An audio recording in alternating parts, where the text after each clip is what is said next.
Hi, everyone. Welcome to the Single Payer Health Plan presentation. I'm Ifra, and I'm here with Healthcare for All Minnesota. Before we start, I want you to imagine this. You're playing basketball after school. You land wrong, snap, broken arm. You go to the ER, they treat you, you go home. A few weeks later, your family gets a bill for $8,000. $8,000 just for a broken arm. Imagine a world you never get a medical bill, not one, where breaking your arm playing basketball doesn't mean your family goes $8,000 into debt, where you don't have to ration your insulin to make it last until payday, where turning 26 and aging off your parents' insurance doesn't terrify you. What if I told you this world is possible? What if we could make this our reality? Let me show you where we are right now. 250,000 Minnesotans have zero insurance. Over a million more have insurance but still can't afford their medical bills.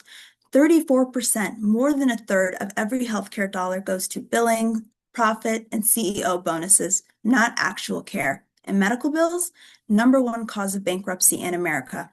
This is our reality. What if we didn't have to imagine? What if this world could be our reality? It can be. Meet the Minnesota Health Plan. Here's how it works. One statewide plan covers every Minnesotan, not some people, not most people, everyone. You pay zero copays, zero deductibles, zero surprise bills, ever. That $8,000 bill I mentioned at the beginning, gone, doesn't exist under this plan. You choose your doctor. You choose your hospital. No more, is this a network? No more calling your insurance company for permission. You decide. Everything is covered. Mental health, dental care, vision, prescriptions, all of it. Not covered with a copay, actually covered fully. And here's what really matters. Your coverage never ends. You graduate high school, still covered. You lose your job, still covered. You turn 26 and age off your parents' insurance, still covered. Healthcare isn't something you lose when life happens to you. Let me show you what this actually looks like for real people like you. Let me introduce you to Sarah. She's 17, a junior in high school. She was diagnosed with asthma when she was 12. Pretty common, right? Right now, Sarah's insurance company denies coverage for the specific inhaler her doctor prescribed. They say she should use a cheaper generic that doesn't work for her. So every single month, her family pays $300 out of pocket just so she can breathe. That's $3,600 a year. And when money gets tight, Sarah does what a lot of people do. She rations her medication. She skips doses to make it last longer. And what happens? She ends up in the emergency room twice a year, struggling to breathe. Each ER visit cost over $5,000. So the insurance company tries to save money by denying a $300 inhaler, but ends up paying $10,000 in ER bills instead. Under the Minnesota Health Plan, Sarah's inhaler is covered fully, zero copay, zero deductible. Her doctor prescribes it, she gets it. She doesn't ration, she doesn't end up in the ER. She just breathes normally and lives her life like everyone should be able to. Okay, so Sarah's story was a hypothetical example, but this next one, this is my story. So I'm in college, I have health insurance, and I need a root canal. Not fun, but whatever, these things happen. So I did what you're supposed to do. I went to my insurance company's website, I searched for in-network dentist, I found one near me. The website showed a green check mark, in-network. I made an appointment. I show up, they have all my insurance information already. I get the root canal, it's fine. At the end, I'm checking out and the medical receptionist says, that'll be $2,000. I'm like, what? No, I have insurance. You're in my network. I checked. She says, I'm sorry. Our system shows you're out of network. I pull up the insurance website on my phone right there in the lobby. It still says they're in network. She shrugs and says I have to take it up with my insurance company. So I call them. I'm on hold for 45 minutes, finally get someone. They say, oh yeah, that dentist dropped out of the network 3 months ago. Sorry, the website wasn't updated. You're responsible for the full cost. $2,000. I did everything right. I had insurance, I checked the network, I confirmed with the dentist, and I still got ambushed with a $2,000 bill because the insurance company couldn't be bothered to update their website. That was my entire savings account.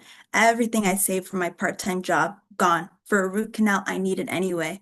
And here's the thing, I'm lucky. I had $2,000 saved. What if I didn't? What would I have done? Just not paid, gone into debt, ruined my credit before I even graduate? Under the Minnesota Health Plan, there is no in-network or out-of-network. All dentists are covered, all hospitals, all providers. You go, you get care, you leave. No surprise bills, no checking websites, no getting ambushed at checkout. And dental is actually covered, not just technically on your insurance card. Root canals, cleaning, everything, because dental health is health. It shouldn't bankrupt students. This is why I'm here. This is why I care about this policy, because I lived it. I felt that panic when she said $2,000. I felt that anger when the insurance company shrugged and said, not our problem.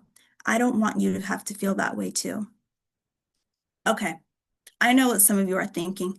This sounds like socialism. This sounds like government takeover. This sounds un-American. So let's talk about it, because this is an argument you're going to hear from your parents, from politicians, from people who benefit from the current system staying broken. Here's the truth. We already have government-run healthcare in America. It's called Medicare for people over 65. It's called the VA for veterans. It's called TRICARE for military families. Members of Congress have government health care. And you know what? Those programs work. People love Medicare. Veterans fight to protect the VA. Nobody's calling for those to be privatized. And here's the other thing. We already pay for healthcare with our tax dollars. Two-thirds of all healthcare spending in America comes from taxpayers through Medicare, Medicaid, and other public programs. We're already funding it. We're just letting insurance companies be middlemen who skim billions in profit off the top while denying us care. So the question isn't, should the government be involved in healthcare? The government is already involved. The question is, should we keep paying insurance company CEOs to deny us care, or should we cut out the middlemen and actually get the healthcare we're paying for? And one more thing. Every other developed country in the world has some version of universal healthcare. Canada, the UK, Germany, France, Japan, Australia. Are they all wrong? Or maybe, just maybe, we're the ones who got it backwards. Okay, so the next question is always, how do we pay for this? Won't this cost a fortune? Here's the thing that blows people's minds. The Minnesota Health Plan actually costs less than our current system. Not more, less.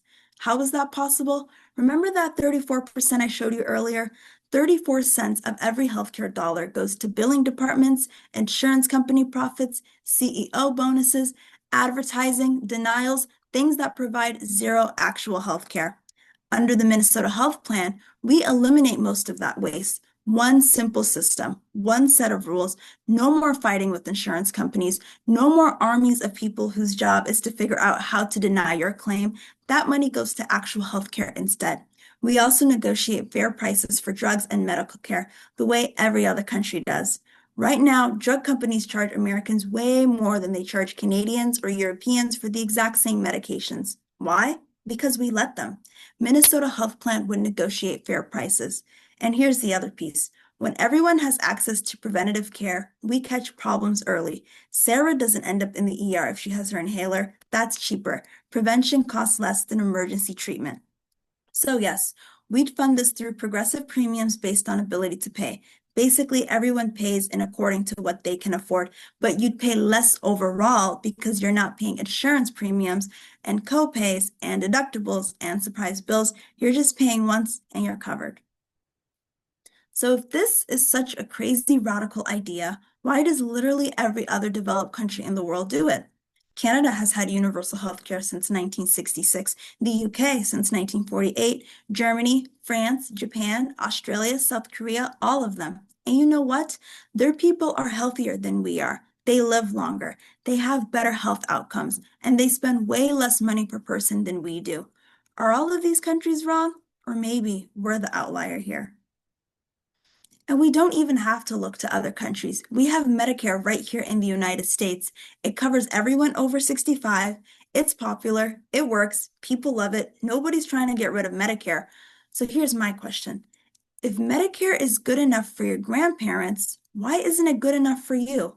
If government healthcare works for seniors, why can't it work for teenagers, for young adults, for everyone? The Minnesota Health Plan is basically saying, let's give everyone Medicare. That's it.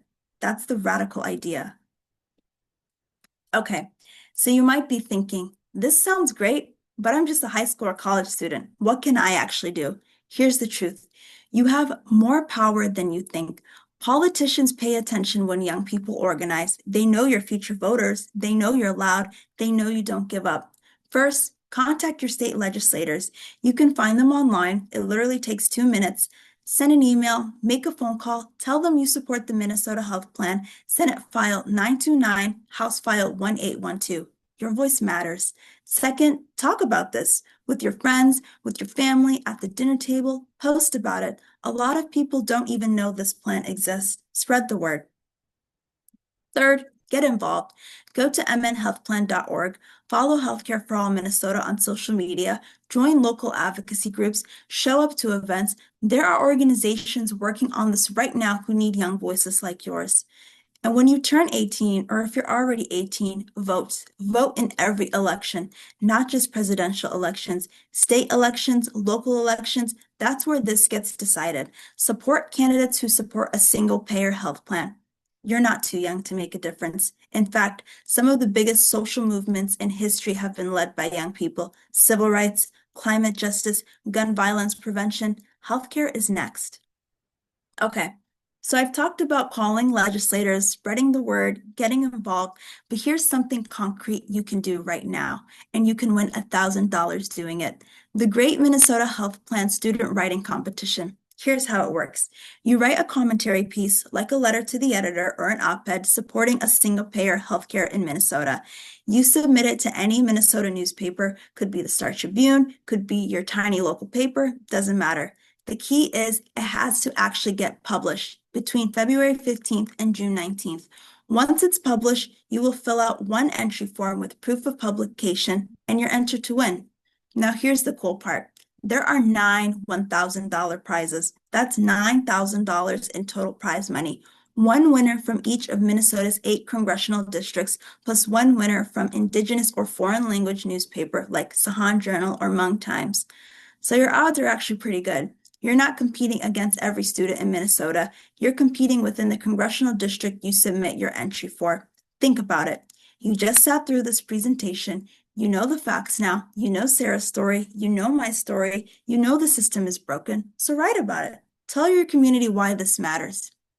Now, you can write and submit to as many newspapers as you want. Write one piece, write 10 pieces, publish in 5 different papers, go for it. But here's the catch. You can only submit one entry form. So if you're smart enough to get multiple pieces published, pick the one in the congressional district where you think you have the best odds of winning. The competition starts February 15th and runs through June. All the details and the entry form can be found by scanning the QR code on this slide. This is how change happens, not just by listening to presentations, but by adding your voice to the conversation. Write for your local paper, make your case. You might win $1,000 and help shift public opinion on healthcare. Lastly, I want to leave you with this.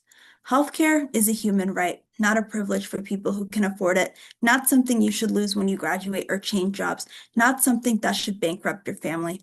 The Minnesota Health Plan isn't perfect, no policy is, but it's a lot better than what we have now. It's better than Sarah rationing her inhaler. It's better than me being hit with a $2,000 surprise bill. It's better than 250,000 Minnesotans having zero insurance while insured CEOs get richer. We can do this.